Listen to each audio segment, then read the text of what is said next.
அம்பலத்தை அம்பு கொண்டு அசங்கென்றால் அசங்குமோ கம்பமற்ற பாக்கடல் கலங்கென்றால் கலங்குமோ இன்பமற்ற யோகியை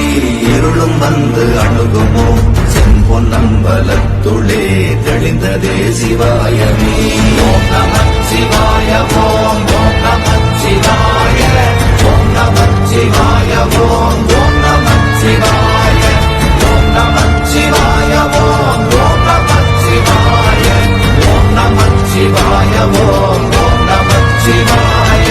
அப்பெனும் எழுத்தினால் அகண்டம் ஏழுமாகினாய் உப்பெனும் எழுத்தினால் உருத்தரித்து நின்றனை மப்பெனும் எழுத்தினால் மயங்கினார்கள் வையகம் அப்பும் உப்பும் அப்புமாய் அமர்ந்ததே சிவாயமே ஓம் நமச்சிவாய ஓம்